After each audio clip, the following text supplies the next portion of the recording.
अमरावती जिल्ह्यात चांदूर रेल्वे येथे शिक्षणाच्या क्षेत्रात एक मोठी क्रांती घडताना पाहायला मिळते. भारताचे माजी सरन्यायाधीश भूषण गवई यांच्या हस्ते अत्याधुनिक ई-लायब्ररीचे भव्य उद्घाटन करण्यात आले. विशेष म्हणजे या लायब्ररीला न्यायमूर्ती भूषण गवई यांचे नाव देण्यात आले आहे. या उपक्रमांमुळे ग्रामीण भागातील विद्यार्थ्यांना डिजिटल शिक्षणाची नवी दिशा मिळणार आहे. अमरावती जिल्ह्यातील चांदूर रेल्वे नगर परिषदेच्या वतीने साकारण्यात आलेली ही अत्याधुनिक ई-लायब्ररी आता विद्यार्थ्यांकरिता ज्ञानाचे नवे केंद्र ठरणार आहे. या लायब्ररीचे उद्घाटन माजी सरन्यायाधीश भूषण गवई यांच्या हस्ते मोठ्या उत्साहात पार पडलेत. ग्रामीण विद्यार्थ्यांना घर बसल्या आधुनिक शिक्षणाची सुविधा मिळावी, तसेच डिजिटल माध्यमातून स्पर्धा परीक्षांची तयारी करता यावी, या उद्देशाने या प्रकल्पाची उभारणी करण्यात आली आहे. या ठिकाणी सुमारे 70 संगणकाची सुविधा उपलब्ध करून देण्यात आली असून जवळपास 300 विद्यार्थ्यांना याचा थेट लाभ होणार आहे.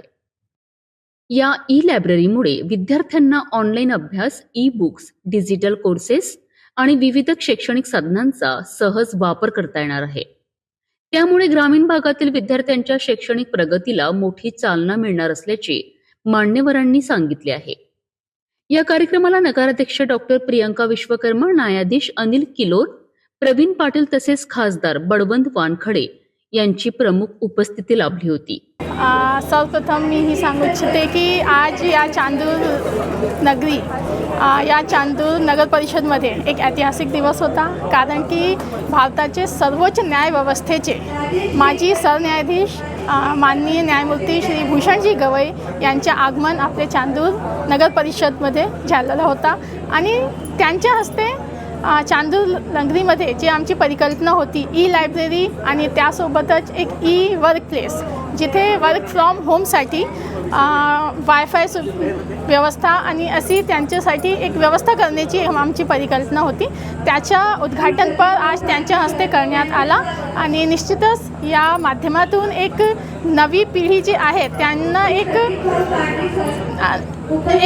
नवा एक प्लेस मिळेल जिथून आपले यूथसाठी एक नवा वर्क, नवा विचारधारा आणि एक नवी ऊर्जा सुरुवात होऊ शकते.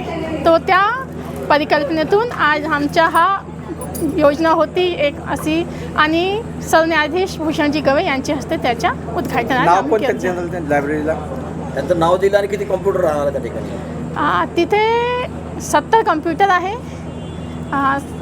70 कम्प्युटर आम्ही तिथे ती भूषणजी गवई ई-लायब्ररी असं काही त्यांच्या नावातून आपण ठरवू.